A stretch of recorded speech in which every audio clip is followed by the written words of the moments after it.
Students, हम लोग poem green house effect, जिसके पोएट कार्ल डेनिस हैं, उसको आसान हिंदी में समझने की कोशिश कर रहे हैं। कार्ल डेनिस एक अमेरिकन पोएट हैं। इसके पहले कि हम लोग ग्रीन हाउस गैस के इफ़ेक्ट के बारे में, जो पोएट का एक अनुमान है बहुत पहले कि ग्रीन हाउस गैस टेम्परेचर में वायुमंडल में ज़्यादा होगा तो उसका इम्पैक्ट क्या पड़ेगा, उसको जानने के पहले हम लोग जाने कि ग्रीन हाउस गैस क्या है। तो ग्रीन हाउस गैस बहुत सूर्य से जो तापमान आती है तो बहुत सारा उसके साथ गैस जो है वायुमंडल में रिटर्न नहीं जा पाता है, और वायुमंडल में रह जाने के कारण पृथ्वी का टेम्परेचर धीरे धीरे बढ़ते जाता है। इसके कंपोनेंट्स में जो गैसें आती हैं, इसमें प्रधानतः कार्बन डाइऑक्साइड है, मीथेन है, नाइट्रस ऑक्साइड है, क्लोरोफ्लोरोकार्बन्स जिसको CFC भी कहा जाता है, वाटर वेपर एंड ओजन। इन सभी को मिल करके ग्रीन हाउस गैस कहा जाता है। अब हम लोग सीधा पोएम की तरफ बढ़ रहे हैं। The gradual warming trend will likely go on. Poet कहना चाहता है कि धीरे धीरे पृथ्वी के गर्म होने का जो ट्रेंड है, जो सिस्टम है, इसकी संभावना है कि पृथ्वी धीरे धीरे और ज़्यादा गर्म होती जाएगी। एंड द ग्रेन बेल्ट्स, और जो अनाज का क्षेत्र है, ग्रेन अनाज का जो क्षेत्र है, began to slide closer to the poles, और ये धीरे धीरे घिसक करके चला जाएगा पोल्स की तरफ, ध्रुव प्रदेशों की तरफ। क्यों? तो अभी अनाज को उपजाने के लिए जो एसेंशियल कंडीशन चाहिए, उस समय पृथ्वी के गर्म हो जाने के कारण पोल रीजन में, ध्रुव प्रदेशों में ये ज़्यादा सूटेबल कंडीशन हो जाएगा खेती के लिए। The plain states will be abandon, और जो समतल राज्य हैं जहाँ पर खेतियाँ होती हैं, ये वीरान पड़ जाएंगी। जैसा कि जाइंट डस्ट बाउल्स। 1930 में अमेरिका के दक्षिण एरिया में बहुत से इलाकों में ओवर ग्रेजिंग के कारण एक बर्बादी आई थी, जिसमें मड स्लाइड हुआ था, तूफान आया था, तेज़ हवा बही थी। तो बोल रहा है पोएट कि जैसे दक्षिण एरिया अमेरिका का वीरान हो गया था, वैसे ही प्लेन स्टेट्स भी वीरान एबेंडन हो जाएंगे।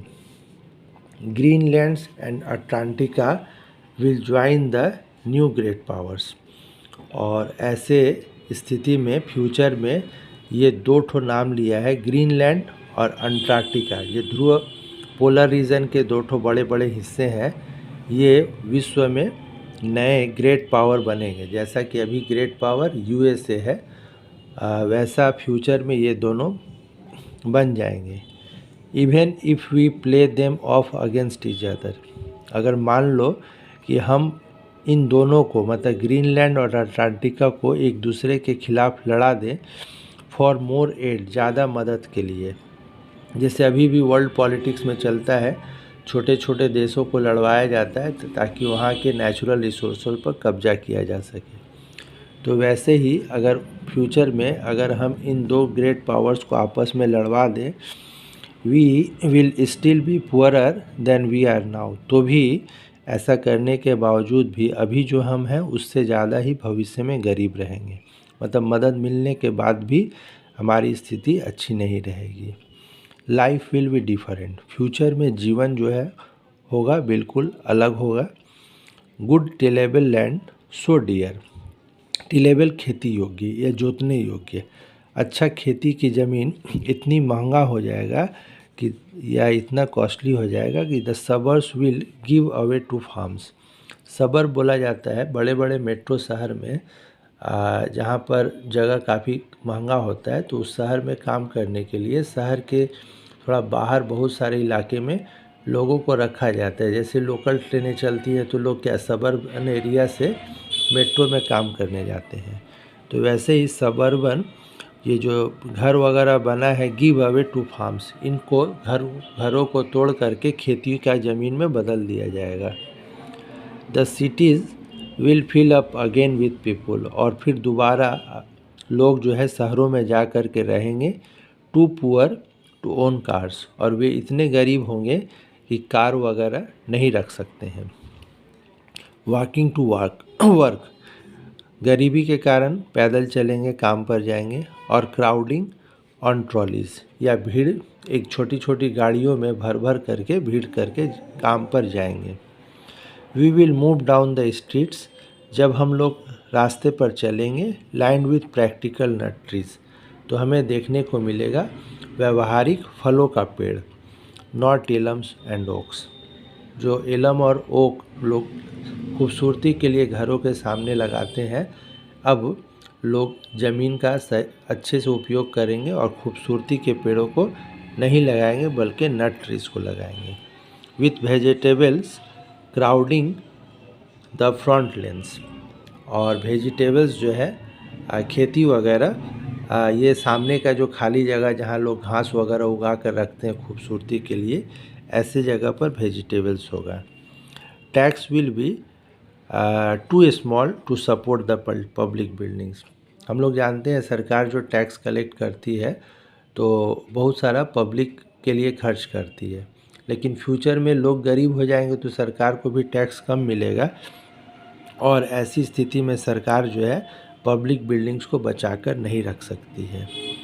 We will have to donate hours after work each week, अगर हम पब्लिक बिल्डिंग्स को बचाना चाहते हैं, क्योंकि किसी भी शहर में विरासत या धरोहर जो होती है वह लाइब्रेरी, सिनेमा हॉल या इंटरटेनमेंट के जगह, हॉस्पिटल्स, तो ऐसी स्थिति में हमें हर एक सप्ताह एक्स्ट्रा कुछ काम करना पड़ेगा, और ये जो पैसा एक्स्ट्रा मिलेगा to rake the lawn of the library and the city hall, तो ऐसे समय में हम लोग लाइब्रेरी और सिटी हॉल की को सजा पाएंगे, रेक कर पाएंगे, सजा पाएंगे।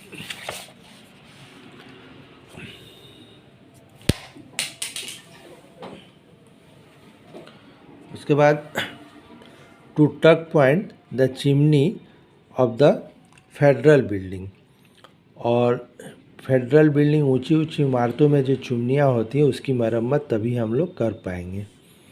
We do not want the place to fall like the temples in Rome, हम नहीं चाहते हैं कि इन जगहों की भी स्थिति ऐसी हो जैसे कि पास्ट में रोम के टेम्पल्स का हुआ था। रोम किसी समय में दुनिया का सुपर पावर था, पूरा रोम को टेम्पल से सजाया गया था, लेकिन जब वहाँ क्या साम्राज्य का पतन हो गया, लोग गरीब हो गए, तो ये टेम्पल्स खंडहरों में बदल गया। तो राइटर या पोएट जो है वह भी कहता है कि हम भी नहीं चाहते कि हमारा शहर भी रोम के टेम्पल्स की तरह हो जाए। Don't want sheep to graze in our squares, हम नहीं चाहेंगे वैसी स्थिति में कि जो शीप भेड़ वगैरह हैं चरें हमारे खेतों में, क्योंकि ये काफ़ी संख्या में जब भेड़ हो जाते हैं तो चर करके पूरे एरिया को के घास को, वहाँ के नेचुरल वातावरण को नष्ट कर देते हैं। तो पोएट बोल रहा है कि ऐसी स्थिति में लोग नहीं चाहेंगे।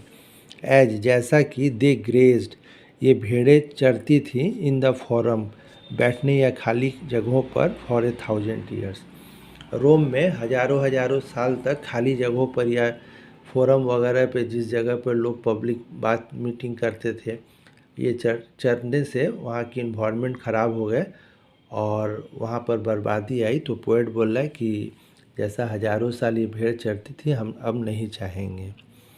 With a little effort the country will go on, poet तो बोल रहा है कि मतलब बहुत प्रयास से कंट्री तो चलेगा, लेकिन बहुत प्रयास करने के बाद किसी तरह से लोगों का देश चलेगा। So what if we lost our high place to a stronger Carthages, poet यहाँ क्वेश्चन कर रहा है कि पोएट को डर है कि ग्रेट पावर, जो आज के ग्रेट पावर है, वह कहीं कैथरेजेज की तरह ना हो जाए। कैथरेजेज अफ्रीका का अभी जो ट्यूनीशिया बोल करके देश है अफ्रीका में, वह 8वीं शताब्दी में रोम के उदय होने के पहले दुनिया का ट्रेड सेंटर या ट्रेड हब हुआ करता था, और वहीं से सारी दुनिया में सामान वगैरह एक दूसरे देशों में जाता था। लेकिन रोम जब इसको कब्जा कर लिया और यहाँ का स्थिति को बर्बाद कर दिया, तो वैसे ही हम भी अपने स्ट्रॉन्ग, जैसे कार्थरेजेज रोम के सामने हार गया, हम लोग भी फ्यूचर में काफ़ी अपने हमारा जो ग्रेट पोजीशन है उसको हम लोग लॉस करेंगे। Whose far flung fleets will be loaded with mercantile cheaper than ours. और फ्यूचर में पोएट बोल रहा है कि जिसकी ऊंची ऊंची जो जहाज़ें हैं वह जब दूर के देशों में जाएगी और इनका सामान जो है चीपर देन आवर्स, हमसे सस्ता होगा। जैसे अभी चाइना पूरी दुनिया में ट्रेड को कॉम्पिटिट कर रहा है। चाइना का सामान को दुनिया में इसलिए मांगा जाता है कि उसका कॉस्ट ऑफ प्रोडक्शन काफ़ी कम होता है। तो हमारी चूँकि स्थिति बिगड़ जाएगी, तो हम फ्यूचर में ज़्यादा सामान, चीपर सामान का उत्पादन नहीं कर पाएंगे, और ऐसी स्थिति में हमारा स्थिति अभी से खराब होगा। We will be glad to watch from the beach. और हम लोग, पोएट बोल रहा है कि जैसे कोरिया का जहाज़ जब नया ग्लोबल पावर बनेगा और उनकी जहाज़ें जब दूर दूर देशों में जाएगी, तो हम लोग उसी स्थिति में देख करके ये काफ़ी खुश नहीं होंगे, क्योंकि अभी हम लोग ग्रेट पावर हैं, और फ्यूचर में जब ये अगर हम लोग शांत बैठे रहे, ग्लोबल वार्मिंग से लड़ने का प्रयास नहीं किए, तो हमारी भी स्थिति वैसी हो जाएगी। As the lights from the Korean armadas pass on their endless patrols around the world. जैसे अभी अमेरिकन जहाज़ वगैरह पूरी दुनिया में घूमता है, टहलता है, वैसे ही एंडलेस पेट्रोल मतलब निगरानी करना, कोरिया वगैरह के देश फ्यूचर में ये देश ज़्यादा सस्ता सामान तैयार करेंगे, और तब इनकी मिलिट्री पावर भी ज़्यादा स्ट्रांग हो जाएगी और ये पूरी दुनिया पे शासन करेंगे। Let them have their little time in the सन।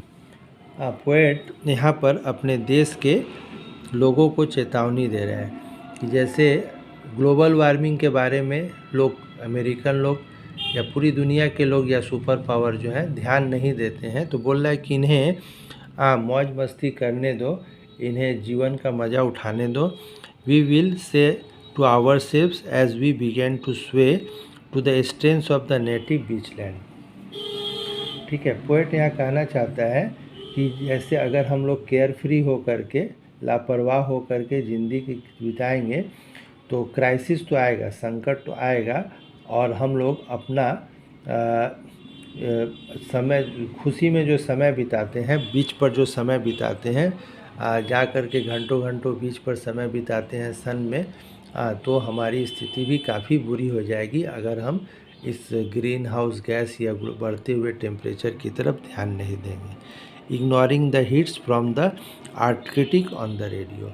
और हम नज़रअंदाज करेंगे जो उभरता हुआ पावर है, उसको नज़रअंदाज करेंगे और ये सोच के बैठे रहेंगे कि फ्यूचर में हमारा पावर देश अब भी ग्रेट है और फ्यूचर में भी ग्रेट रहेगा, तो ऐसा नहीं होने वाला है। पोएट इस पोएम के माध्यम से ग्रीन हाउस गैस का जो बढ़ता हुआ असर है उसका पूरी दुनिया पर क्या इफ़ेक्ट पड़ेगा, ये एक बतलाने की कोशिश की है। Thank you.